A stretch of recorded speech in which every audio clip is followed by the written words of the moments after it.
ബീഹാറിൽ ബി.ജെ.പിയുടെ ഇടപെടൽ വലിയൊരു മാറ്റത്തിന് വഴിതെളിച്ചുകൊണ്ടിരിക്കുകയാണ്. അധികാര മാറ്റത്തിന് വഴിതെളിച്ചുകൊണ്ട് മുഖ്യമന്ത്രി നിതീഷ് കുമാർ രാജ്യസഭാംഗമായി സത്യപ്രതിജ്ഞ ചെയ്ത് രാജ്യസഭയിലേക്ക് മാറിക്കഴിഞ്ഞു.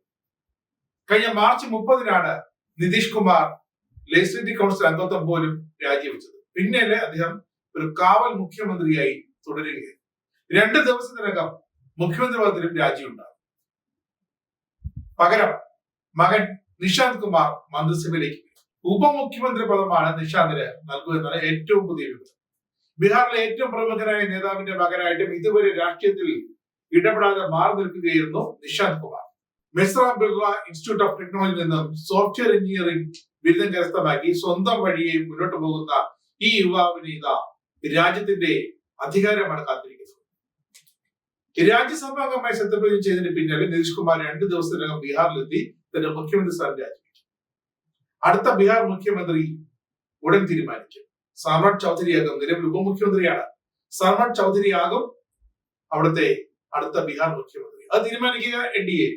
ആരാണോ ബീഹാറിലെ NDAയുടെ ഘടകകക്ഷി നേതാവ്, നിയമസഭാ കക്ഷി നേതാവ്, അദ്ദേഹമായിരിക്കും മുഖ്യമന്ത്രി പദത്തിന് അർഹനെന്ന് വ്യക്തമായി. നേരത്തെ തന്നെ സാമ്രാട്ട് ചൗധരിയെ ഭാവി മുഖ്യമന്ത്രിയെ നിതീഷ് പലതവണ വിശേഷിപ്പിച്ചു. തന്റെ പിൻഗാമിയാണ് സാമ്രാട്ട് ചൗധരി എന്ന് പലതവണ നിതീഷ് കുമാർ വിശേഷിപ്പിച്ചു. ഏപ്രിൽ 15 വരെ സമയമുണ്ടെന്നാണ് ഇപ്പോൾ പറയുന്നത്. എന്തായാലും സാമ്രാട്ട് ചൗധരി അടക്കം ബീഹാറിലെ പ്രമുഖ മന്ത്രിസഭാ അംഗങ്ങൾ, ഉപമുഖ്യമന്ത്രി, 2 ഉപമുഖ്യമന്ത്രിമാരുണ്ട്. ഈ 2 പേരടക്കം ഇപ്പോൾ ഡൽഹിയിലുണ്ട്. സത്യപ്രതിജ്ഞ ചെയ്ത ശേഷം നിതീഷ് കുമാർ ചെയ്യാൻ പോകുന്ന അടുത്ത കാര്യം പ്രധാനമന്ത്രി നരേന്ദ്രമോദിയുമായും മറ്റും ഒരു സുപ്രധാനമായ കൂടിക്കാഴ്ച. 2 ദിവസം അദ്ദേഹം രാജ്യ തലസ്ഥാനത്തുണ്ടാകും. അതിനുശേഷമായിരിക്കും ബീഹാറിലേക്ക് മടക്കം. ബീഹാറിൽ ചെന്ന ശേഷം പിന്നെ അവിടുത്തെ തന്റെ മുഖ്യമന്ത്രി പദം സാമ്രാട്ട് ചൗധരിക്ക് കൈമാറുന്നു. അല്ലെങ്കിൽ NDA തീരുമാനിക്കുന്ന, BJP തീരുമാനിക്കുന്ന BJPയുടെ അവിടുത്തെ പാർട്ടി നേതാവിന്, നിയമസഭാ പാർട്ടി നേതാവിന് കൈമാറുന്നു. പിന്നീട് നിതീഷ് കുമാർ രാജ്യ തലസ്ഥാനത്തേക്ക് മാറും. നിതീഷ് കുമാറിന്റെ കത്ത് കേന്ദ്ര മന്ത്രിസഭയിൽ എന്ത് പദവിയാണ് ഉണ്ടാകുന്നത് കാണുന്നതാണ്.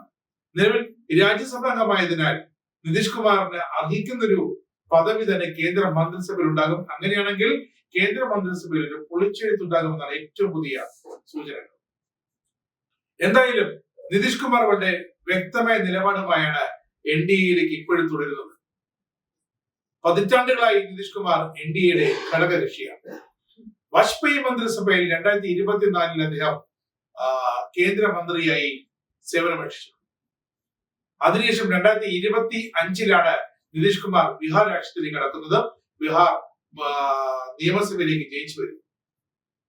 ഏറ്റവും കൂടുതൽ കാലം ബീഹാറിന്റെ മുഖ്യമന്ത്രിയായിരുന്ന ആ ഒരു സവിശേഷത കൂടി നിതീഷ് കുമാറിന്.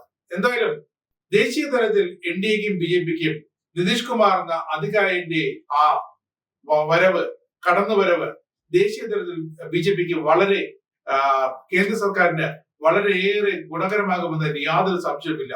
ഒപ്പം തന്റെ മകനെ ബീഹാറിന്റെ ഉപമുഖ്യമന്ത്രിയാക്കുന്നു, അവനെ തന്റെ സ്ഥാനത്തേക്ക് വഹിക്കുന്നു. അതിനുമുപരിയായി അച്ഛൻ തന്റെ മകനെ രാഷ്ട്രീയത്തിലേക്ക് കൊണ്ടുവരുന്നതിന് ഉപരിയായി സാമ്രാട്ട് ചൗധരി എന്ന BJP ഉപമുഖ്യമന്ത്രിയെ മുഖ്യമന്ത്രിയാക്കാൻ നിതീഷ് കുമാർ സമ്മതിച്ചിരിക്കുന്നു എന്നതാണ് ഏറ്റവും വലിയ NDA ഘടകകക്ഷിയുടെ ദേശീയ തലത്തിലെയും ബീഹാറിലെയും ഒത്തൊരുമ വ്യക്തമാക്കുന്ന മറ്റൊരു സവിശേഷത. എന്തായാലും ബീഹാർ ഇനിയും രാജ്യത്തിന്റെ തന്നെ ശ്രദ്ധാകേന്ദ്രമായി മാറാൻ പോവുകയാണ്. അടുത്ത മന്ത്രിസഭയിൽ ആരാകും ഉണ്ടാകുക, ആരാകും മുഖ്യമന്ത്രി എന്ന് ഔദ്യോഗികമായി BJP